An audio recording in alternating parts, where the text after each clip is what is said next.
আল্লাহ পাক বলেন ওয়া মিনান নাসি মান ইয়াশতারি লাহওয়াল হাদিস, এই লাহওয়াল হাদিস দ্বারা আল্লাহ রাব্বুল আলামিন সমস্ত নাজায়েজ অপকর্মগুলো আল্লাহ পাক সব বন্ধ করে দিয়েছেন।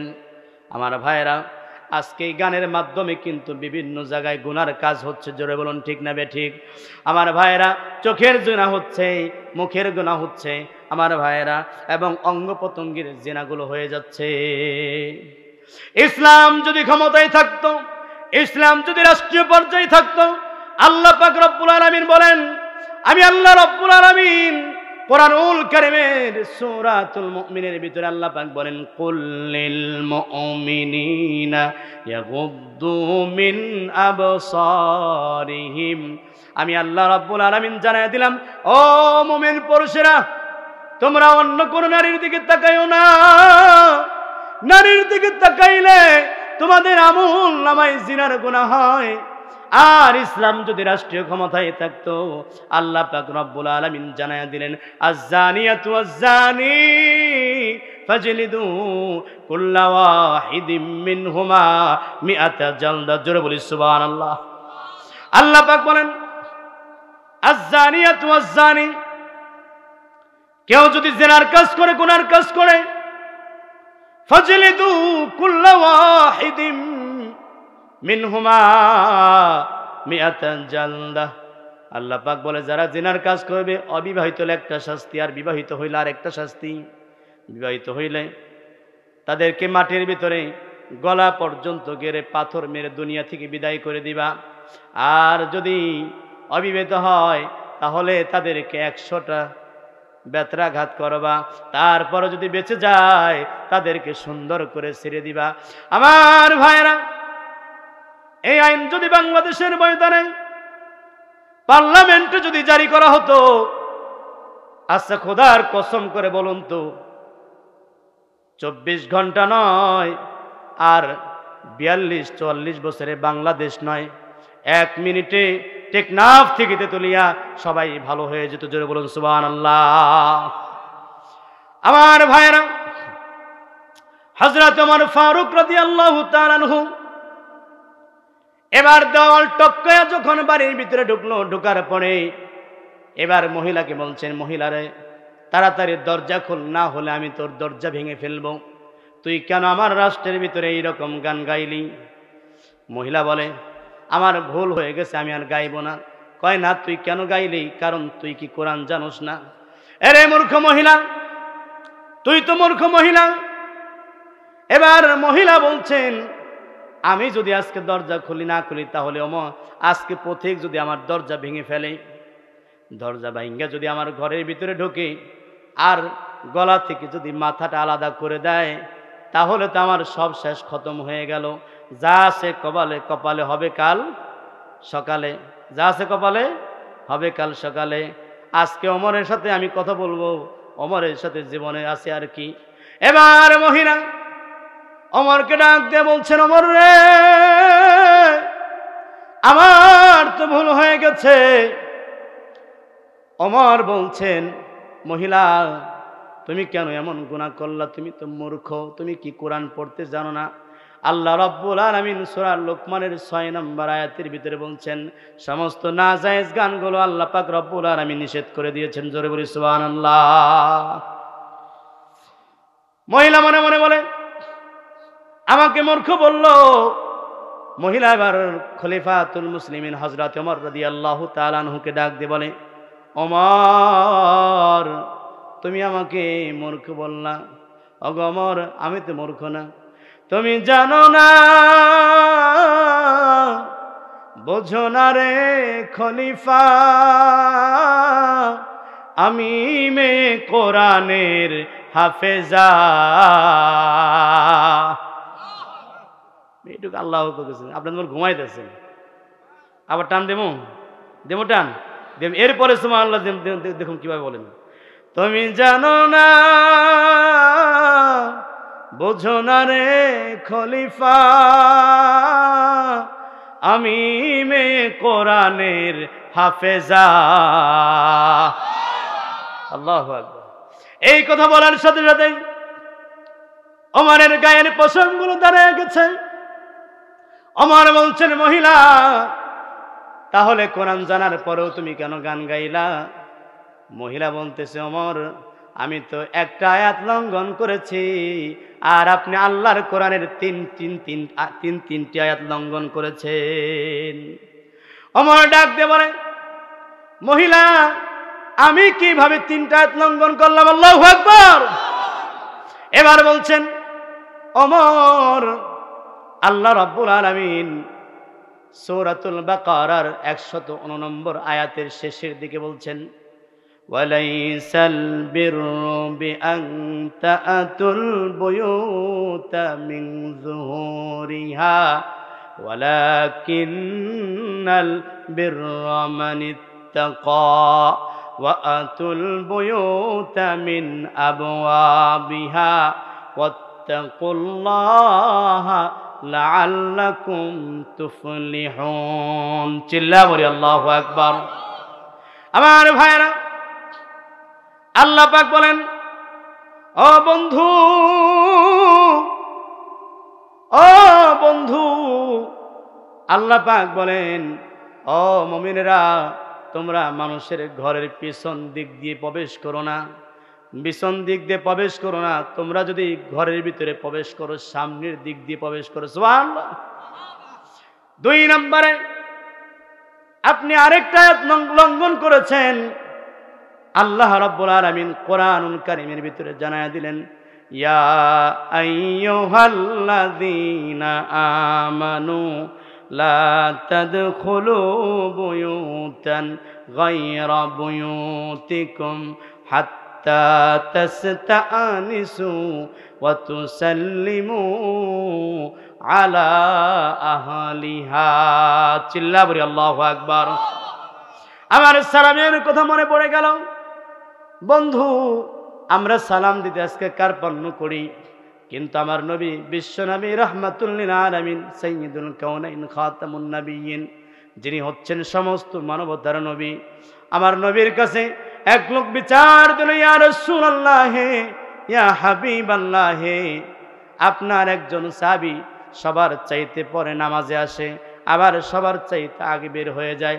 ওগো রাসূল, আপনি বলেছেন যারা সবার চাইতে পরে মসজিদে ঢোকে এবং সবার আগে মসজিদ থেকে বের হয়ে যায়, ওই লোকটা মুসলমান হতে পারে না, ওই লোকটা মুনাফিক।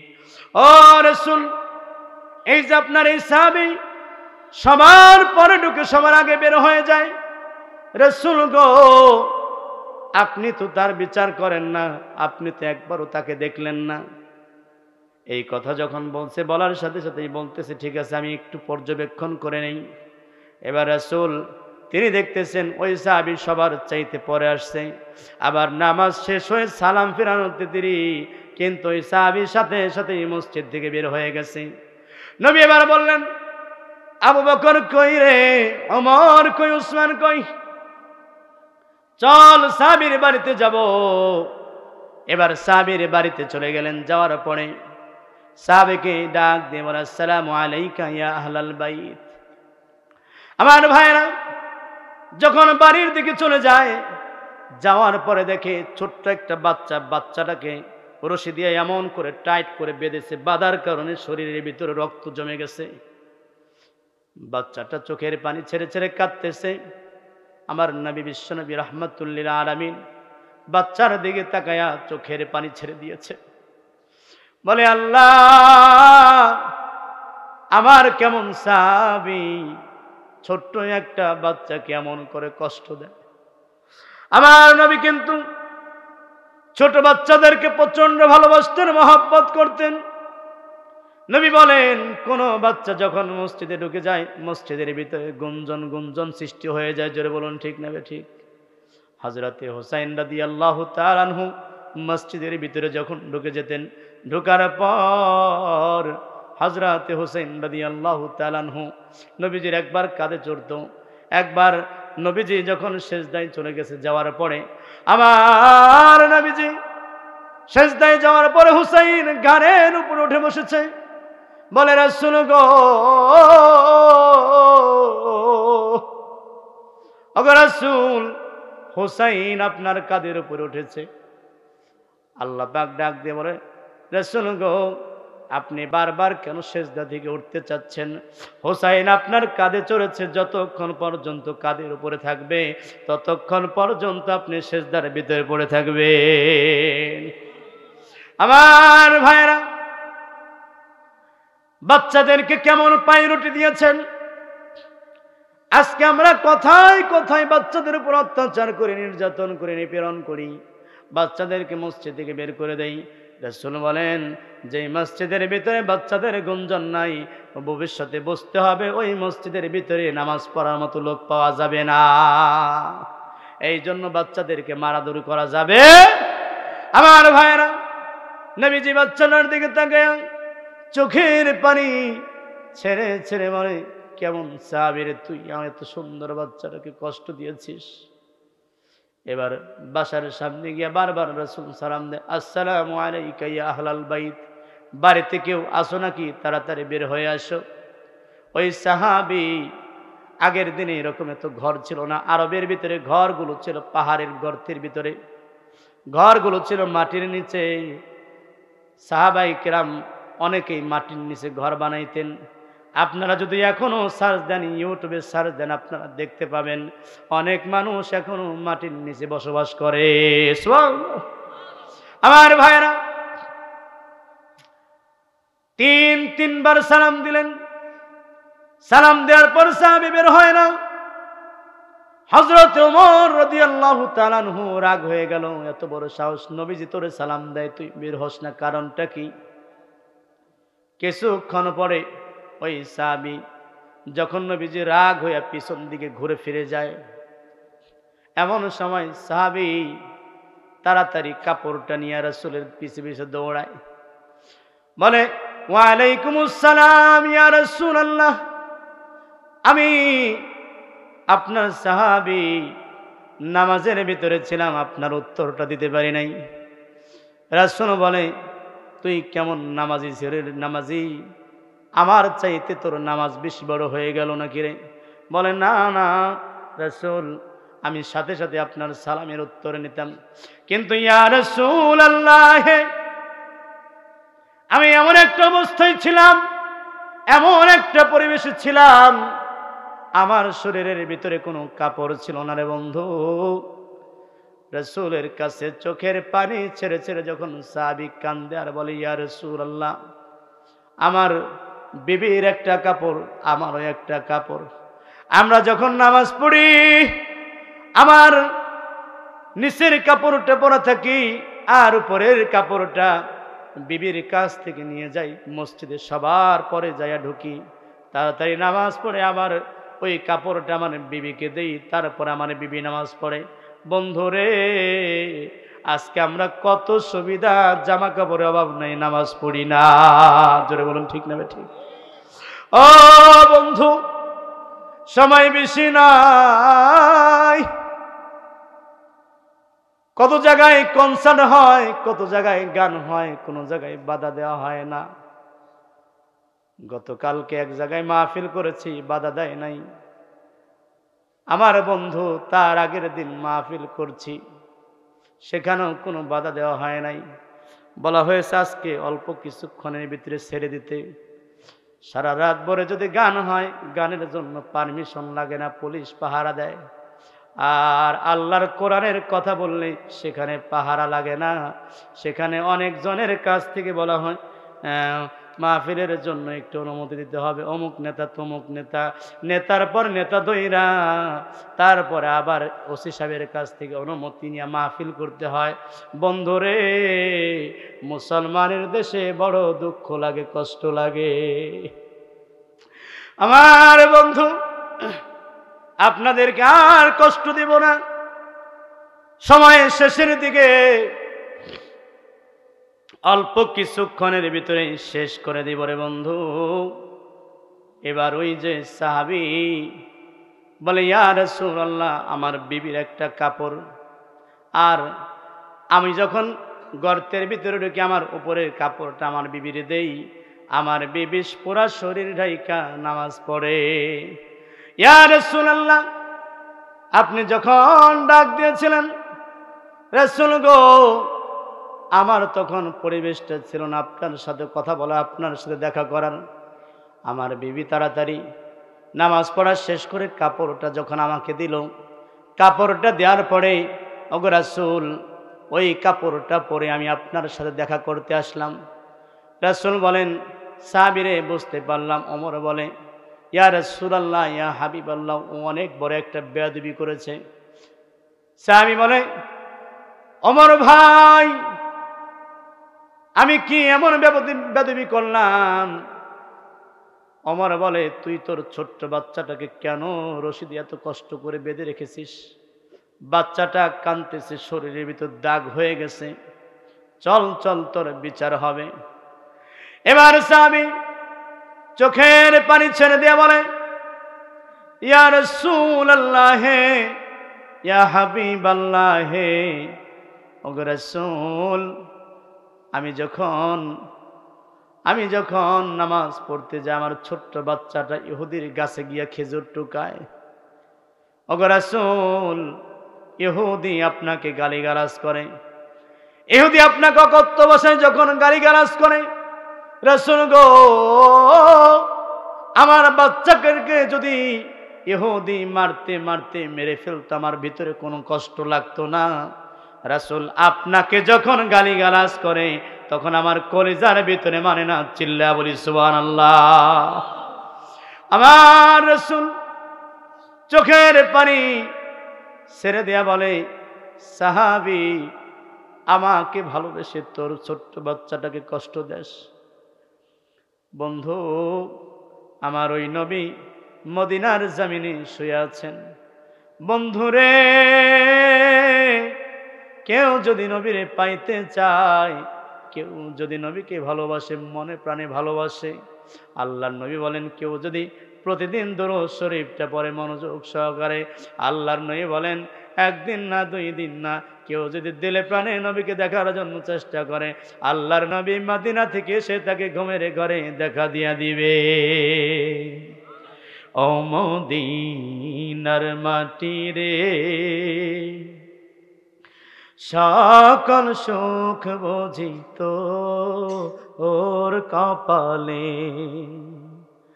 ও মদিনার মাটি রে, সকল সুখ বুঝিত ওর কপালে। ও মদিনা রে,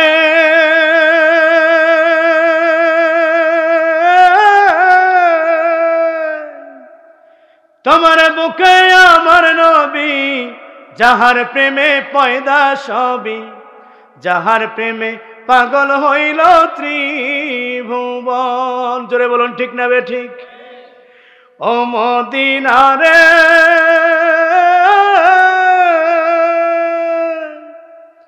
যাহার প্রেমে পয়দা সবই, তাহার প্রেমে পাগল সবই, যাহার প্রেমে পাগল হইল ত্রিভুবন।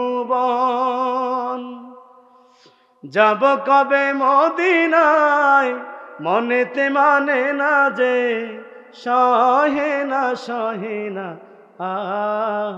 আর পরাণে।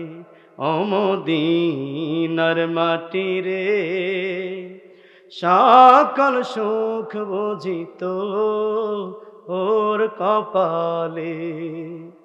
আমার ভাইরা, আপনাদের কষ্ট হচ্ছে? আমার ভাইরা, হযরত আবু বকর বলেন, আমার ভাইকে এত কষ্ট দিবে, যত টাকা লাগুক খেজুর গাছটা আজকে কিনে রেখে দেব। এবার ইহুদিকে ডাক দিয়ে বলেছেন, ইহুদি রে, আজকে তোর খেজুর গাছটা বিক্রি করে দিবি, কত টাকা নিবি তাই বল। ও ইহুদি, যত টাকা লাগে সমস্ত টাকার বিনিময়ে আজকে আমি খেজুর গাছটা কিনব। হযরত আবু বকর যখন এই কথা বলে, ইহুদি বলে, সুযোগ আজকে পাইছি, চড়া দামে খেজুর গাছটা বিক্রি করে দেয়। অন্যান্য সাহাবীরা বলে, কারণটা কি? তুমি তো চাইলে একটা বিশাল বড় বাগান কিনে দিতা, কিন্তু এই খেজুর গাছটা কেন কিনে দিলা? বলে, আমার ভাই, নবীজির সাহাবী এই খেজুর গাছের জন্য বকা খেয়েছে। আমার নবীকে গালি দিলে তার কষ্ট লাগে। নবীজির জন্য যত বড় ত্যাগ করেছে, আমার যদি তামাম দুনিয়া বিক্রি করে এই খেজুর গাছ কিনা দেওয়া লাগতো, আর আমার যদি ক্ষমতা থাকতো, আমি তামাম দুনিয়া বিক্রি করে খেজুর গাছ কিনা দিতাম। জোরে বলি সুবহানাল্লাহ। নবীকে কত ভালোবাসতেন সেই নবী। কোন বাড়ির ঘরের দরজার সামনে গেলে সালাম দেয়। নবীজি যদি সালাম না দিয়ে ঢুকে যেত তাহলে কি গুনাহ হতো নাকি? বন্ধুরে, গুনাহ হতো না, তারপরও কিন্তু তিনি ঢোকেন নাই। আল্লাহ রাব্বুল আলামিন এবার 2 নম্বর আয়াতের ভিতরে বলেন, ইয়া আইয়ুহাল্লাযীনা আমানু লা তাদখুলু বুয়ুতান গায়রা বুয়ুতিকুম হাত্তা তাসতানিসু ওয়া তুসাল্লিমু আলা আহলিহা। চিল্লা বলি আল্লাহু আকবার। ও ঈমানদারেরা, লা তাদখুলু, প্রবেশ করবে না, বুয়ুতান গায়রা বুয়ুতিকুম, যতক্ষণ পর্যন্ত ঘর থেকে প্রবেশ করার জন্য আদেশ না দেবে, হাত্তা তাস্তানিসু ওয়া তুসাল্লিমু আলা আহলিহা। বন্ধুরে, যখন তুমি ঘরের ভিতরে ঢুকবা তখন সুন্দর করে একটা সালাম মাইরা দিবা, আর যখন তুমি সালাম দিবা আল্লাহ রাব্বুল আলামিনের রহমত তোমার ঘরে যা প্রবেশ করবে। বাড়ি থেকে বের হয়ে যাবেন, বের হওয়ার সময় সালাম দিবেন, ঢোকার সময় সালাম দিবেন। যতক্ষণ পর্যন্ত বাড়ি না আসবেন ততক্ষণ পর্যন্ত আল্লাহ পাকের ফেরেশতারা আপনার বাড়িটা পাহারা দিতে থাকবে। বন্ধু, এই শিক্ষাটাই মাদ্রাসার ভিতরে দেওয়া হয়। জোরে বলুন ঠিক না বেঠিক? দারুল দেওবন্দের প্রতিষ্ঠাতা আল্লামা আবুল কাসিম নানুতুবি রহমাতুল্লাহি তাআলা আলাইহি, তিনি আল্লাহর অনেক বড় একজন ওলি ছিলেন। তিনি যখন দারুল দেওবন্দ প্রতিষ্ঠা করবেন, বন্ধু, এই কওমি মাদ্রাসাগুলো সরকারের টাকা পয়সায় চলে না। বন্ধুরে, এই কওমি মাদ্রাসাগুলো জনগণের টাকা পয়সা দিয়ে চলে। জোরে বলুন ঠিক না বেঠিক? আবুল কাসিম নানুতুবি রহমাতুল্লাহি তাআলা আলাইহি, মাদ্রাসার ভিতরে খাবার নাই, মাদ্রাসা চালাইতে বড় অনেক কষ্ট হয়। আবুল কাসিম নানুতুবি রহমাতুল্লাহি তাআলা আলাইহি এবার যখন মাদ্রাসা চালাইতে পারে না, দিন ভরে কিতাবের দর্স দেয়। কিতাব পড়াইতে পড়াইতে বন্ধুরে পাউটা লেগে যায়। আবার রাত্রের বেলায় ঘর থেকে বের হয়ে যায়।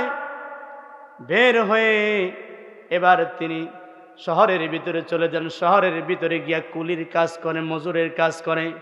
বন্ধু, আবুল কাসিম নানুতুবি রহমাতুল্লাহি তাআলা আলাইহি মাদ্রাসার জন্য কতটা কষ্ট করেছেন। বন্ধুরে, একটা ছেলেকে মানুষ করার জন্য, একটা সন্তানকে মানুষ করার জন্য আপনি যখন এই মাদ্রাসায় দেখেন, আপনি যদি আপনার একটা সন্তানকে মাদ্রাসায় দেন, এই সন্তান আপনার জন্য দোয়া করবে, বলবে, আল্লাহ, আমার আব্বা দুনিয়াতে নাই, আমার জনম দুঃখিনী মা দুনিয়াতে নাই, ওগো আল্লাহ, দয়া করে মেহেরবানি করে আমার আব্বা আম্মার কবরটাকে জান্নাতের বাগান বানাইয়া দাও। বন্ধুরে, আপনি সন্তানকে এমপি বানান, আপনি সন্তানকে জজ বানান, ম্যাজিস্ট্রেট বানান, ইঞ্জিনিয়ার বানান, সমস্যা নাই, ডাক্তার বানান, সমস্যা নাই। আপনি যখন একটা সন্তানকে মাদ্রাসায় শিক্ষা দিবেন, এই সন্তানটা কিন্তু চোখের পানি ছেড়ে ছেড়ে আপনার জন্য কাঁদবে। জোরে বলুন ঠিক না বেঠিক?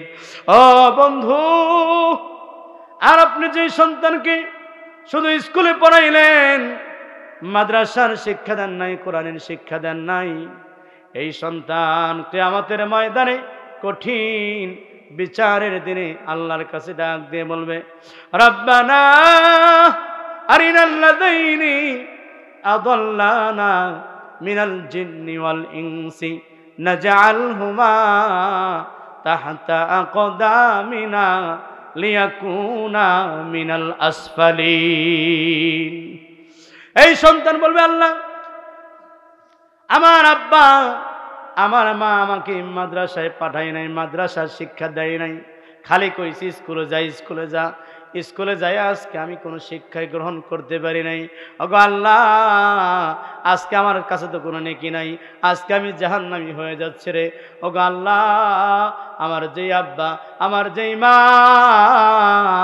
আমাকে জাহান্নামী বানাইলো, আমি তার বোঝাটা নেই। এমন সময় একটা লোক বিশাল বড় একটা বোঝা নিয়ে আসতেছে, বলতেছে, ভাইজান বোঝাটা আমার মাথায় দেন। বলতেছে, তা আপনি বয়স্ক মানুষ কিভাবে নেবেন? বলতেছে, না না আমি নিতে পারবো, একটু ভাই আমাকে সহযোগিতা করেন, একটু শুধু আমার মাথার ভিতরে উঠাইয়া দেন। সুবহানাল্লাহ। যখন এই কথা বলছে, বলার সাথে সাথেই বলতেছে, আপনি বৃদ্ধ মানুষ, আপনি কিভাবে নেবেন আমার বুঝে আসে না। যা বারবার যখন পেরাপিরি করে, এবার বোঝাটা বৃদ্ধ মানুষটার মাথায় উঠিয়ে দিছে। মানুষটার চেহারা খুব সুন্দর ছিল, সুন্দর চেহারার দিকে তাকায়া লোকটার মায়া লেগে গেছে। কিছুক্ষণ পরে পিছন দিক থেকে তাকায়া দেখে আবুল কাসেম নানুতুবি রহমাতুল্লাহ তাআলা আলাইহির মাথায় যে বোঝাটা আছে, ওই বোঝাটা মাথার উপরে নাই, ওই বোঝাটা মাথার আধা হাত উপরে চলে গেছে। সুবহানাল্লাহ বলি। এই দৃশ্য দেখার পরে এবার ওই লোকটা ছিল খ্রিস্টান লোক। খ্রিস্টান লোক পিছনে পিছনে যায়, আর দুই ফোঁটা চোখে দুই চোখ দিয়ে পানি গড়গড়াইয়া পড়ে। বলে, হুজুর, আপনাকে তো আমি কোনোদিন দেখি নাই, আপনাকে তো কোনোদিন দেখি নাই, হুজুর আপনি কেন বোঝা টানেন? বলে, বাবা রে, আমার মাদ্রাসায় অনেকগুলো ছাত্র আছে যাদের অনেক সময় খাবারগুলো পেটের ভিতরে থাকে না, ডাইল দিয়ে খাবার খায়, আমার বড় কষ্ট লাগে, আমার ভালো খাবার পেটে যায় না, আমি রাত ভরে কাজ করি। ও বন্ধু, রাত ভরে কাজ করার পর যে কয় টাকা ইনকাম হয়, ওই কয় টাকা আমি মাদ্রাসায় দিয়ে দেই। লোকটার চোখ দিয়ে জর জর করে পানি পড়তেছে। বলতেছে, হুজুর আপনি তো সাধারণ লোক না, আপনি তো আল্লাহর প্রিয় বন্ধু। জয় বলি সুবহানাল্লাহ। আল্লাহ পাক বলেন, আলা ইন্না আউলিয়া আল্লাহু লা খাউফুন আলাইহিম ওয়ালা হুম ইয়াহজানুন। চিল্লা বলি আল্লাহু আকবার। যারা আমার ওলি হবে, যারা আমার বন্ধু হবে, তাদের কোনো ভয় নাই, তাদের কোনো চিন্তা নাই। তারা দুনিয়ার জমিন থেকে চলে যাওয়ার সাথে সাথেই আমি আল্লাহ রাব্বুল আলামিন তাদের কবরটাকে জান্নাতের বাগান বানায়া দিব। আবুল কাসেম নানুতুবি রহমাতুল্লাহ তাআলা আলাইহি এবার যখন বোঝাটা মাথায় নিয়ে কথা বলে, খ্রিস্টান লোকটা বলে, হুজুর এই বোঝাটা নিয়ে আপনি আপনার মাদ্রাসার দিকে লয়ে চলেন। কেরে বাবা, মাদ্রাসার দিকে নিয়ে যাব কেন? না না হুজুর, নিয়ে চলেন। এবার যখন বোঝাটা নিয়ে মাদ্রাসার দিকে রওনা হয়ে গেছে, এবার মাদ্রাসায় যাওয়ার পরে রাত ৩টা বাজে। ৩টার সময় মাদ্রাসার ভিতর থেকে গুনগুন আওয়াজ শোনা যায়, সেজদায় নত হও, অশ্রু ফেলো, প্রভুর শানে হৃদয় গড়ো, প্রাণ ঢেলে সব কথা বলো প্রভুকে, বলো প্রভুকে। মারহাবা। আমার ভাইরা,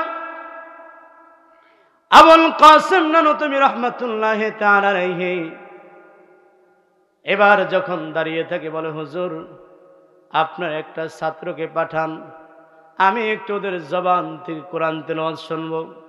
এবার মসজিদ থেকে ছোট্ট একটা বাচ্চা বের করে নিয়ে আসছে। বলছে, বাবারে একটু আল্লাহর কোরআনটা শিখায় শোনায়া দাও। যখন আল্লাহর কোরআন শুরু করেছে, খ্রিস্টান লোকটার চক্ষু দিয়া জর জর করে পানি পড়তেছে। বন্ধুরে, খ্রিস্টান লোকটাকে চোখের পানি ফেলা দেখে বলে, বাবা রে তুমি কেন কান্দো, তোমার কি কোনো কষ্ট দিয়েছি? এবার বলে, না না হুজুর, কোনো কষ্ট দেন নাই। ওগো হুজুর, আপনি কোনো দুঃখ দেন নাই। ওগো হুজুর, আপনার এই বাচ্চা যখন কোরআন পড়েছে আমার দিলের ভিতরে এমন ধাক্কা লেগেছে, হুজুর আমাকে কালেমা বানায় দেন, লা ইলাহা ইল্লাল্লাহু মুহাম্মাদুর রাসূলুল্লাহ। সবাই পড়ি সাল্লাল্লাহু আলাইহি ওয়াসাল্লাম। ফুসানা ওয়া ইল্লাম তাগফির লানা ওয়া তারহামনা লানাকুনান্না মিনাল খাসিরিন। আল্লাহ তাআলা প্রচন্ড শীতের ভিতরে, ওগো আল্লাহ, নওগাঁ জেলার ওগো আল্লাহ এই জমিনে জাঙ্গালি পীর সাহেব দারুস সালাম নুরানি হাফিজিয়া কওমি মাদ্রাসা কমিটির উদ্যোগে আজকের এই মাহফিলে গভীর রাত্র পর্যন্ত তোমার প্রিয় বান্দা বান্দিরা মাহফিলে অ্যাটেন্ড করে আল্লাহ মাহফিল শুনেছে। মাবুদ রে, যতক্ষণ পর্যন্ত আলোচনা করেছি তোমার কোনো বান্দা জায়গা থেকে উঠে যায় নাই। আল্লাহ তাআলা তোমার এই মাহফিলকে সুন্দর করার জন্য ওগো আল্লাহ যারা জান দিল, ওগো আল্লাহ যারা সময় দিল, ওগো আল্লাহ যারা মাল দিল, ওগো আল্লাহ তুমি তো রহমান, তুমি তো গফফার। মাবুদ, আমরা তো গুনাহগার নাফরমান বান্দা, গুনাহ করতে করতে পাহাড় পরিমাণ গুনাহ করেছিলেন আল্লাহ।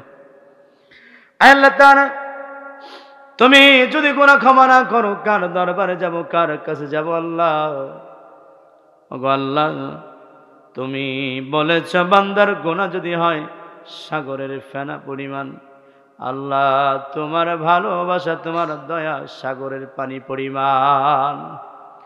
আল্লাহ তাআলা তুমি বলেছ বান্দার গুনাহ যদি হয় ওহো পাহাড় পরিমাণ, ওগো আল্লাহ তোমার ভালোবাসা, তোমার দয়া, তোমার রহমত ওগো আল্লাহ আসমান পরিমাণ। আল্লাহ তাআলা পাহাড় পরিমাণ গুনাহ নিয়ে তোমার দরবারে হাত তুলেছি। মাবুদ রে, তুমি তো রহমান, তুমি তো গফফার। ওগো আল্লাহ দয়া করে মেহেরবানি করে আল্লাহ তুমি আমাদের জীবনের জিন্দেগির তামাম গুনাহগুলোকে মাফ করে দাও।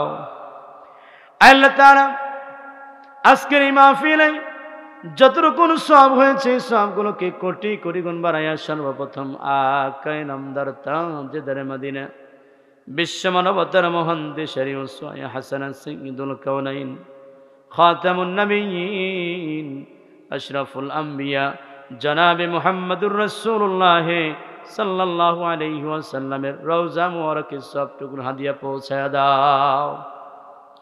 আল্লাহ তাআলা বিশেষ করে ওগো আল্লাহ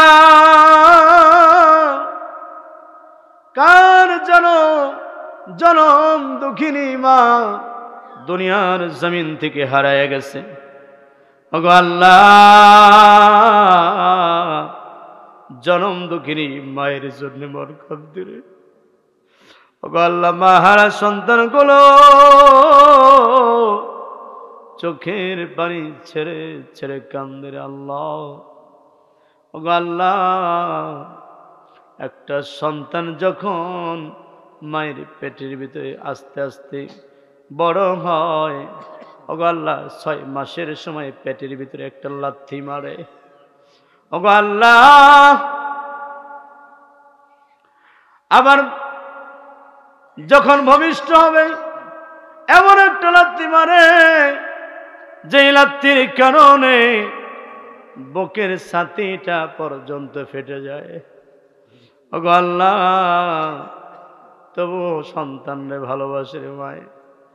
ওগো আল্লাহ এই দুনিয়ায় আমার মায়ের মতো কেহ হবে না। আল্লাহ তাআলা জনম দুঃখিনী মা হারায় যারা ওগো আল্লাহ চোখের পানি ছেড়ে ছেড়ে কান্দে, দয়া করে মেহেরবানি করে মায়ের কবরটাকে জান্নাতের বাগান বানায়া দাও।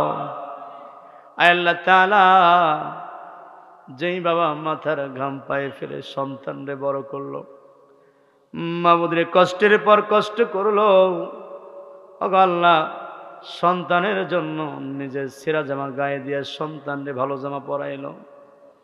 আয় আল্লাহ তাআলা, সন্তানরে ভালোবাসা ওগো আল্লাহ নিজের সুন্দর দেহটাকে, সুন্দর চেহারাকে কালো বানায়া দিল।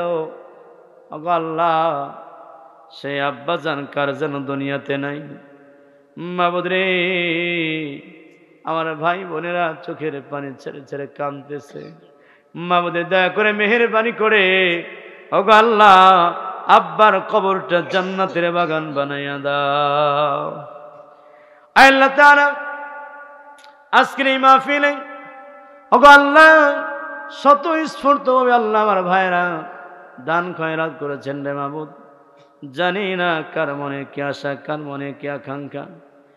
মাবুদ রে, তুমি তো জানো মনের খবর, তুমি তো জানো মনের কথা। ওগো আল্লাহ দয়া করে মেহেরবানি করে আল্লাহ আমার প্রত্যেকটি ভাই বোনের মনের নেক মাকসাদ গুলোকে কবুল আর মঞ্জুর করে নাও। আল্লাহ তাআলা হযরত আদম আলাইহিস সালাতু ওয়াস সালাম থেকে এই পর্যন্ত যত মুমিন মুমিনাত মুসলিম মুসলিমাত চিরবিদায় হয়ে অন্ধকার কবরে শায়িত, আল্লাহ দয়া করে মেহেরবানি করে আল্লাহ প্রত্যেকের কবরটাকে জান্নাতের বাগান বানায়া দাও। মাবুদের বিশেষ করে মাহফিলের জন্য আমার কমিটির ভাইরা অনেক কষ্ট করেছে, অনেক শ্রম দিয়েছে।